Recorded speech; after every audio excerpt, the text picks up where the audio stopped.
పేరు జగదీష్, జీవిస్తుల్ హోమ్స్ కాకినాడ అండి. మీరు చూస్తున్న ఈ బిల్డింగ్ ఏదైతే ఉందో అది పడమర ఫేసింగ్ కలిగిందండి.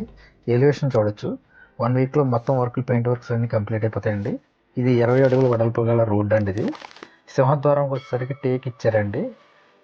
మొత్తం దాని డిజైన్ అది కూడా చూడొచ్చు ఒకసారి మీరు. ఈ బిల్డింగ్ 113 చదరపు గజాల్లో ఉందండి. ఇది స్థలం కొలతలు 28.3 x 36 అండి. కింద 2 పోర్షన్లు, పైన 2 పోర్షన్లు. ఉత్తరం వైపు 3 అడుగులు సెట్ బ్యాక్ వదిలారు. పడమర వైపు 2 అడుగులు సెట్ బ్యాక్ వదిలారు. వరుసగా 3 గదుల పోర్షన్ ఉన్న ఇల్లు ఇది. ఈ గది హాల్ కింద యూజ్ చేసుకోవచ్చు. Paint works, tiles works complete అయిపోయాయి.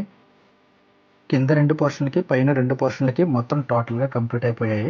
ప్రతి పోర్షన్ వేరే వేరే కలర్స్తో, వేరే వేరే డిజైన్స్ తోటి ఉన్నాయండి. డోర్ల దగ్గర అలాగే విండోలకి గ్రానైట్ గుమ్మాలను యూజ్ చేయడం జరిగింది. పెయింట్ వర్క్లు మరొక 2 రోజుల్లో కంప్లీట్ అయిపోతాయి. ఇందులో 3 పోర్షన్లు రెంట్కి ఇచ్చేసుకోవచ్చు. మొత్తం ఈ బిల్డింగ్ కాస్ట్ 66 లక్షలు. వాళ్ళకి లెఫ్ట్ సైడ్లో పూజా మందిరాన్ని, ఆగ్నేయ దిశలో కిచెన్ కోసం గ్రానైట్ ఫినిషింగ్ తోటి గ్యాస్ బాల్ని ఏర్పాటు చేయడం జరిగింది. పడమర వైపు గేట్ అండి అది. ఇది 3 అడుగుల దారి.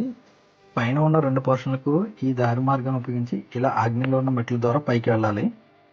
ఈ మెట్ల పక్కన ఒక టాయిలెట్ ఇవ్వడం కూడా జరిగింది. ఇది తూర్పు వైపు, అంటే ఈ ఇంటికి వెనక వైపు.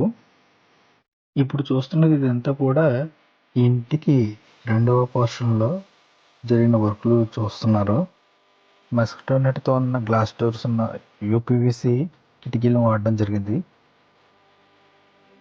ఈ 4 పోర్షన్ల ముఖద్వారాలకి టేక్ మాత్రం యూజ్ చేశారు గుమ్మాలుగా. ఈ హౌస్ను ఒకసారి విజిట్ చేయండి. 4 పోర్షన్లో ఉన్న సీలింగ్ డిజైన్స్ డిఫరెంట్గా ఉన్నాయి.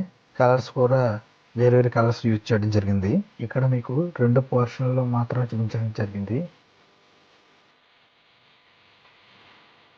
మన ఇంటికి చుట్టూ ఉన్న వ్యూ ఇది. బిల్డింగ్లు అవి ఉన్నాయి చుట్టుపక్కల. మిగతా వివరాల కోసం స్క్రీన్ మీద ఇచ్చిన నెంబర్కి కాల్ చేయండి. థ్యాంక్స్ ఫర్ వాచింగ్ అండి.